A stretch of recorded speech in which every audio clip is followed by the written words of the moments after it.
এই পৃথিবীতে কষ্ট ছাড়া মানুষ নেই। প্রত্যেকটা মানুষের মনেই কোনো না কোনো কষ্ট আছে। আমরা কিন্তু অনেকেই মনে করি কি এই মানুষটা অনেক সুখী। আসলে ওই মানুষটার কষ্ট ওই মানুষটাই জানে। সে হয়তোবা কারোর সাথে শেয়ার করে না।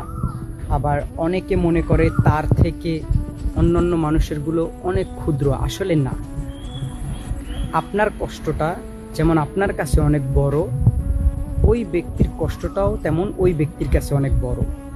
দেখুন, কষ্ট আসলে কখনো ছোট হয় না। কষ্ট তো কষ্টই, যেটা প্রতিনিয়ত আপনাকে কষ্ট দিয়ে যায়, আপনাকে বয়ে যেতে হয়। অনেক মানুষকে কিন্তু আমরা উপর থেকে দেখি যে সে খুব ভালো আছে, আসলে সে এতটা ভালো নেই।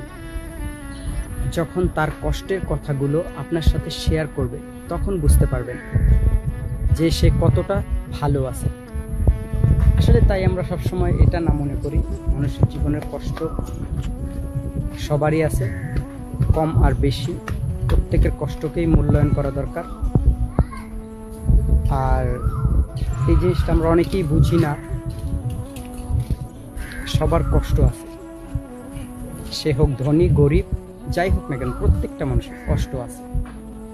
কষ্ট ছাড়া মানুষ নেই পৃথিবীতে।